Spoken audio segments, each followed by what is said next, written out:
नमस्कार दोस्तों, मैं हूं डॉक्टर कामना और आज हम बात करने वाले हैं कि कैसे ओबेसिटी, डायबिटीज, इंसुलिन रेजिस्टेंस ये सब आपस में इंटर रिलेटेड हैं, कैसे हम इन्हें समझ सकते हैं और कैसे हम इनसे बच सकते हैं। जानते हैं आज इनके बारे में कुछ फैक्ट्स। फैक्ट नंबर 1, ओबेसिटी और डायबिटीज आर इंटर रिलेटेड। जी हाँ, हैरान है, जितने लोग ओबीस हैं उनमें से 80% लोग डायबिटिक बनने वाले हैं। फैक्ट नंबर 2, इंसुलिन रेजिस्टेंस का छुपा हुआ असर, यानी अगर हम ओबीस हैं तो ओबेसिटी हमारे बॉडी में हमारे पेनक्रियाज को ओवरवर्क कराती है, जिसके कारण हमारा इंसुलिन रेजिस्टेंस इंपैक्ट होता है, जो कि डायबिटीज के लिए एक पहला कदम है। फैक्ट नंबर 3, मोटापे से इंसुलिन रेजिस्टेंस कैसे होता है। जब हम ओवर ईट करते हैं, जब हम जरूरत से ज्यादा खाना लेते हैं, तो जो हमारे ब्लड में शुगर रिलीज होती है, बॉडी को उसकी जरूरत नहीं। बॉडी कहती है कि हमारे पास जितना जरूरत थी उतना आ चुका, बाकी शुगर हमारी बॉडी लिवर में एज फैट स्टोर कर देती है और वो फैट हमारे लिवर को फैटी लिवर में बना देता है। फैटी लिवर इंसुलिन को इम्पैक्ट करता है, यानी हमारे इंसुलिन जैसा उसे काम करना चाहिए वो नहीं कर पाता। इंसुलिन गेट्स कंफ्यूज्ड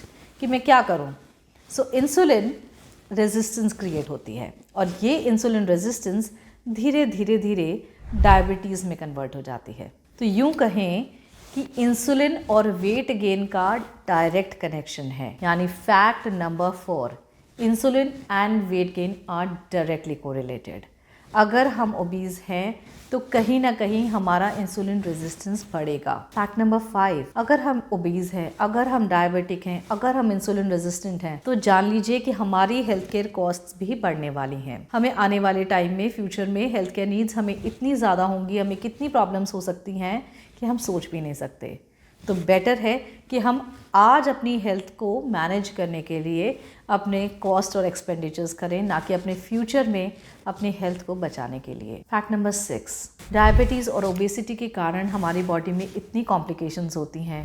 कोई हार्मोनल डिस्ट्रप्शंस होते हैं, कहीं थायराइड इम्पैक्ट होता है, कहीं पीसीओएस इम्पैक्ट होता है, कहीं हमारे बॉडी में डायबिटीज़ से जो इंसुलिन है वो भी एक हार्मोन है, उससे भी जो प्रॉब्लम्स आ रही हैं वो भी बहुत ज़्यादा कॉम्प्लिकेशंस क्रिएट करती हैं। जैसे जहाँ जहाँ शुगर डिपॉजिट होगा, अगर हमारी आईज में शुगर डिपॉजिट हो रहा है तो हमारे आई प्रॉब्लम्स क्रिएट होती हैं। हमारे हार्ट में शुगर डिपॉजिट हो रहा है तो हमारे हार्ट प्रॉब्लम्स क्रिएट हो रहे हैं। अगर हमारे लिवर में हो रहा है तो फैटी लिवर हो रहा है, और अगर किडनी में हो रहा है तो किडनी प्रॉब्लम्स क्रिएट कर रहा है। तो यानी शुगर डायबिटीज़ की अपनी इतनी सारी कॉम्प्लिकेशंस हैं कि it is not just a single one word disease, it's a combination of problems. तो आगे चलने से पहले अगर आपने हमारे चैनल को अभी तक सब्सक्राइब नहीं किया है तो इसे सब्सक्राइब कर लें, वीडियो को लाइक करें और शेयर करें। फैक्ट नंबर 7, हम सोचते हैं कि डायबिटीज हमारे लिए 50 या जब हम बहुत ज्यादा बूढ़े हो जाने वाले हैं तभी आ सकती है, अभी हमें कुछ छू भी नहीं सकती। आजकल डायबिटीज बहुत यंग एज में, इनफैक्ट बच्चों तक में आ रही है। देख, तो हम ये बिल्कुल ना सोचे कि डायबिटीज किसी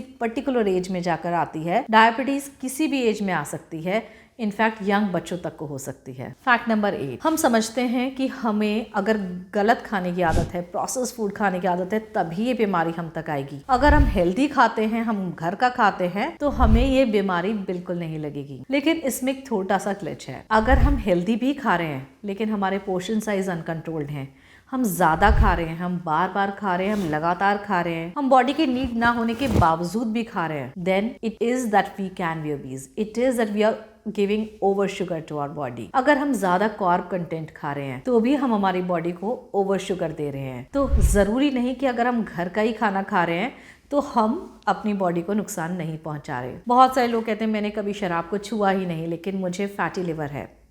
जी हाँ, non alcoholic fatty liver disease, और ये होता है बहुत हाई फ्रक्टोज कंटेंट, बहुत हाई शुगर कंटेंट के बॉडी में आने से।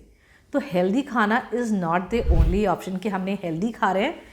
Conscious eating, we must have conscious eating कि हमें कैसे खाना है, हमारा हर पोर्शन कैसा है, हमारा प्लेट कैसा है, हमारे प्लेट में कितना प्रोटीन है, कितना कार्ब है, कितना नट्स है, कितना फाइबर है, कितना फैट कंटेंट है। हमें हर चीज़ को एवेल्युएट करके खाना है।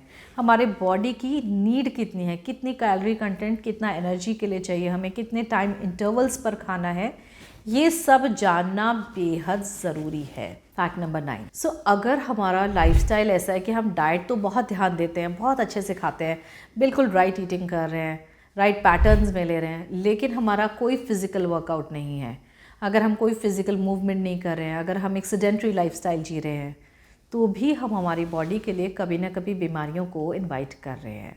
सो we must be careful about our lifestyle.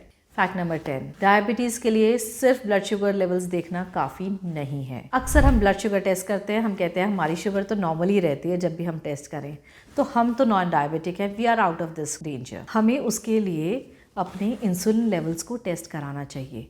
हमें अपना HbA1c हमेशा रेगुलरली एवरी 3 मंथ्स चेक कराना चाहिए। अगर हमारा A1c, अगर हमारा इंसुलिन लेवल्स कंट्रोल्ड हैं, then only we can say that we are out of danger. Fact number 11, medications हमेशा सोल्यूशन नहीं होती। अगर हम समझें कि अगर मुझे डायबिटीज़ हो भी जाए तो मैं मेटफॉर्मिन या इंसुलिन इन दवाइयों पर जाकर अपने आप को मैनेज कर सकता हूँ, या मैं ऑलरेडी इन पर आ चुका हूँ तो मैं अब कुछ कर ही नहीं सकता, ये अभी के लिए हमारी प्रॉब्लम्स का सोल्यूशन है, but they are not solving the root cause. Root cause हमें हमारा लाइफस्टाइल, हमारा जो भी प्रॉब्लम है उसको फाइंड आउट करना होगा कि क्यों हमें ये प्रॉब्लम हुई।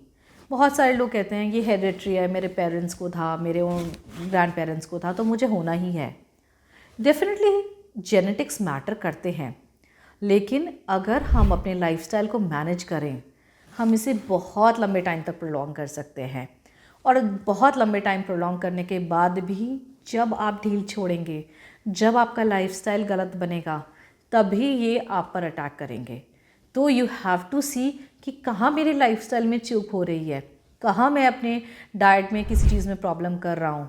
तो अगर मेरा डाइट और लाइफस्टाइल में कहीं कोई गड़बड़ी हुई है और मैं आज मेडिकेशन पर आ चुका हूँ, तो मुझे उस लाइफस्टाइल को फिर भी मैनेज करना होगा। सिर्फ दवाइयाँ हेल्प नहीं करने वाली। दवाइयाँ आज के लिए हेल्प करेंगी, कल और ज़्यादा इनका लेवल बढ़ेगा, परसों और ज़्यादा इनका लेवल बढ़ेगा।